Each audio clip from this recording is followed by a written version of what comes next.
में, तो वह परमेश्वर के राज्य में प्रवेश नहीं कर सकता। इंग्लिश में, Jesus answered, very truly I tell you, no one can enter the kingdom of God unless they are born of water and the spirit. मतलब जो नए सिरे से ना जन्मे वो परमेश्वर के राज्य में प्रवेश नहीं कर सकता। मत्ती 8:3 में यीशु ने कहा, मैं तुमसे सच कहता हूं, यदि तुम ना फिरो और बालकों के समान ना बनो तो स्वर्ग के राज्य में प्रवेश नहीं करने पाओगे। तो यहां पर बात हो रही है बालकों के समान बनने की, जिसका मतलब होता है कि आप अपने अहंकार को एक तरफ रखकर खुले मन से जब परमेश्वर की खोज करते हैं और परमेश्वर के पास जाते हैं, तब आपको वो सुसमाचार समझ आता है और तब आप उस सुसमाचार को ग्रहण कर लेते हैं जो यीशु के बलिदान से हमें मिलती है, पापों की क्षमा, और तब आपका उद्धार हो जाता है। तो वो कह रहा है कि बालकों के समान खुले मन से जब तक नहीं आओगे तब तक स्वर्ग के राज्य में प्रवेश नहीं कर पाओगे, मतलब आपका उद्धार नहीं होगा। इफिसियों का 2:8 कहता है, क्योंकि विश्वास के द्वारा अनुग्रह ही से तुम्हारा उद्धार हुआ है और यह तुम्हारी ओर से नहीं वरन परमेश्वर का दान है, और ना कर्मों के कारण, ऐसा ना हो कि कोई घमंड करे। तो क्या उद्धार खो सकता है? नहीं। क्यों? क्योंकि उद्धार हमें अपने कर्मों के कारण तो मिला ही नहीं था।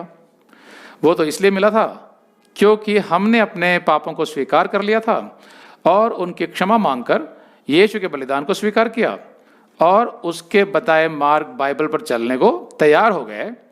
इसलिए परमेश्वर ने हमें उद्धार का दान दिया, मतलब परमेश्वर ने हम पर अनुग्रह किया क्योंकि हमने अपने पापों से सदा के लिए मन फिरा लिया। अब परमेश्वर चाहता तो हमें हमारे पापों का दंड भी दे सकता था, अनंत काल के लिए नरक में डाल सकता था, फिर भी हमारे विश्वास करने मात्र से उसने हमें क्षमा कर दिया।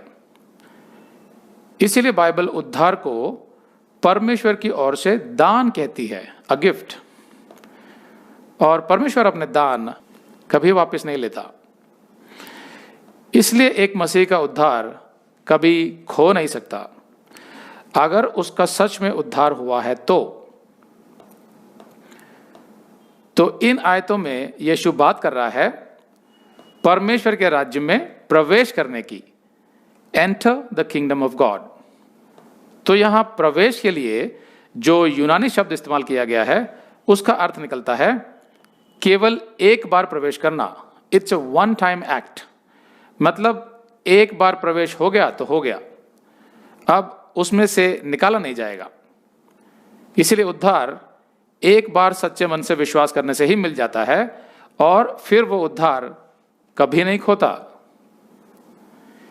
इसीलिए परमेश्वर हर मसीही पर पवित्र आत्मा की छाप लगा देता है, जैसा इफिसियों के 1:13 में लिखा है, और फिर वो छाप कोई नहीं मिटा सकता जो परमेश्वर स्वयं लगाता है एक मसीही पर।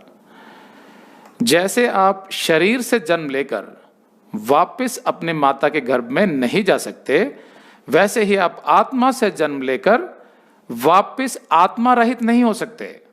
मतलब आपकी आत्मा जो पहले मृत थी, जब तक आप अविश्वासी थे, उस आत्मा में जब पवित्र आत्मा जीवन ले आता है तो फिर आपकी आत्मा दोबारा नहीं मर सकती।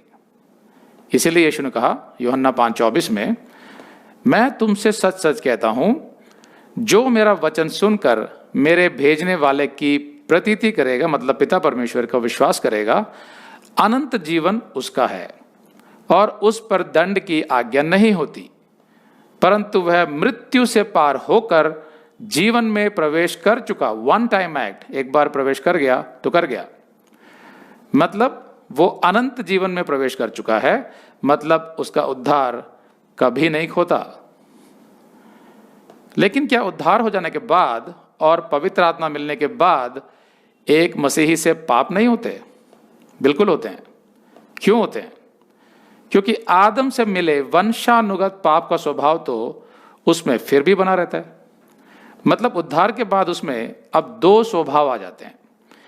एक आदम से मिला पाप का स्वभाव जो हर मनुष्य में होता है, और एक परमेश्वर का स्वभाव जो केवल एक मसीही विश्वासी को ही मिलता है।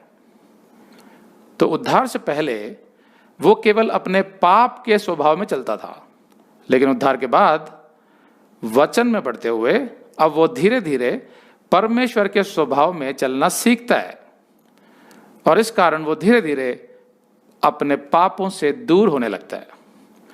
लेकिन ना चाहते हुए भी उससे कभी कभी पाप तो हो ही जाते हैं।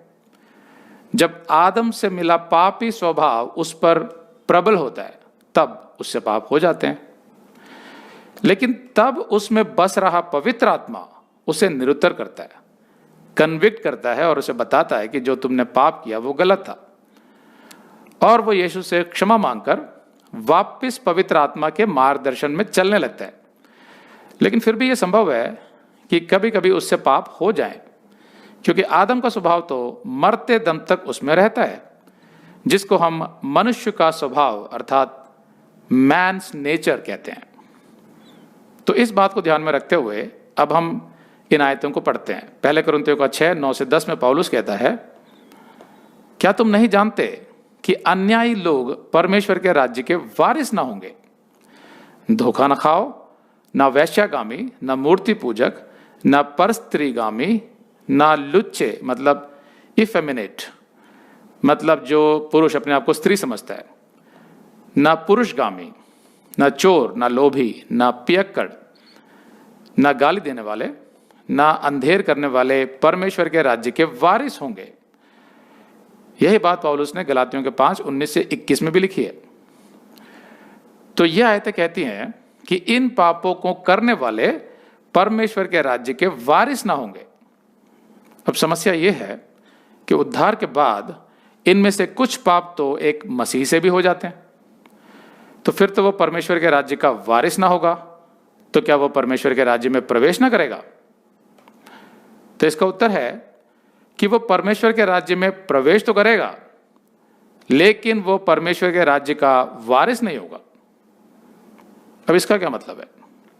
देखिए, परमेश्वर के राज्य में प्रवेश करना और परमेश्वर के राज्य के वारिस होने में अंतर है। There is a difference between entering the kingdom of God and inheriting the kingdom of God.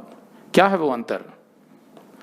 इफिसियों का 1:18 कहता है, और तुम्हारे मन की आंखें ज्योतिर्मय हो कि तुम जान लो कि उसके बुलाने से कैसी आशा होती है और पवित्र लोगों में उसकी मीरास की महिमा का धन कैसा है।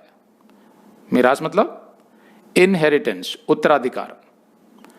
कुलुस्सियों का 3:23-24 कहता है, और जो कुछ तुम करते हो तन मन से करो, यह समझकर कि मनुष्यों के लिए नहीं परंतु प्रभु के लिए करते हो, क्योंकि तुम जानते हो कि तुम्हें इसके बदले प्रभु से मीरास मिलेगी। तुम प्रभु मसीह की सेवा करते हो। जो कुछ भी तुम अपने जीवन में कर रहे हो, चाहे अपने दफ्तर में, घर में, ये सोचकर मत करो कि तुम मनुष्यों के लिए कर रहे हो, बल्कि वो कार्य प्रभु के लिए कर रहे हो। तो तुम्हारे कार्य के अंदर एक गहराई, एक सच्चाई, एक ईमानदारी आएगी, और वो सेवा यीशु मसीह की होगी। एक मसीही को उसके विश्वास और उस विश्वास के आधार पर परमेश्वर के राज्य को आगे बढ़ाने के लिए किए गए काम, उनके आधार पर ही उसे मीरास मिलती है परमेश्वर के राज्य में।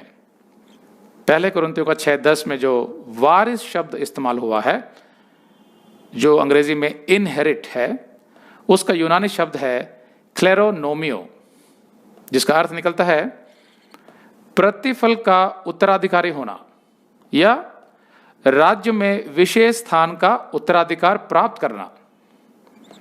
तो पहली बात तो यह है कि यह मीरास और उत्तराधिकार केवल एक मसीही विश्वासी के लिए ही है, किसी अविश्वासी के लिए नहीं।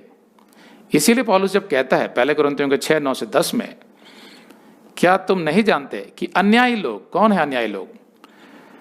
अन्यायी लोग अविश्वासी लोग हैं, क्योंकि परमेश्वर ने जो न्याय किया हमारे पापों का यीशु मसीह के बलिदान से, जिसको स्वीकार करने की वजह से हम लोग न्याय बन गए हैं, वो अविश्वासियों ने स्वीकार नहीं किया है, तो इसलिए वो अन्याय का जीवन जीते रहते हैं। तो अन्याय लोग परमेश्वर के राज्य के वारिस ना होंगे। धोखा न खाओ, न वैश्यागामी, न मूर्ति पूजक, न परस्त्रीगामी, न लुच्चे, न पुरुषगामी, न चोर, न लोभी, न पियक्कड़, न गाली देने वाले, न अंधेर करने वाले परमेश्वर के राज्य के वारिस होंगे। तो पौलुस यहां अविश्वासियों की बात कर रहा है, जिनके जीवन में अक्सर ये सब पाप देखे जाते हैं। लेकिन कैसे पता हमें कि पौलुस अविश्वासियों की ही बात कर रहा है? क्योंकि विश्वासियों से भी तो ये पाप हो जाते हैं कभी कभी। तो हम अगली आयत पढ़ते हैं, पहले कुरिन्थियों का 6:11। और तुम में से कितने ऐसे ही थे। तो पहले उसने पाप गिना दिए, फिर वो कह रहा है कुरिन्थियों को, और तुम में से कितने ऐसे ही थे, परंतु तुम प्रभु यीशु मसीह के नाम से और हमारे परमेश्वर के आत्मा से धोए गए और पवित्र हुए और धर्मी ठहरे। तो पहले वो अविश्वासियों की बात कर रहा था, उसके बाद वो बता रहा है कि तुम उनमें से आए, लेकिन तुम्हें यीशु मसीह के बलिदान से तुम्हें पवित्र किया गया और तुम धर्मी ठहरे, तो वो विश्वासी बन गए। मतलब पौलुस कुरिन्थियों को कह रहा है कि जब तुम अविश्वासी थे तो तुम ये सब किया करते थे, जिसकी वजह से तुम कभी भी परमेश्वर के राज्य के उत्तराधिकारी नहीं बन सकते थे। लेकिन क्योंकि तुमने अपने पापों से मन फिरा लिया और पवित्र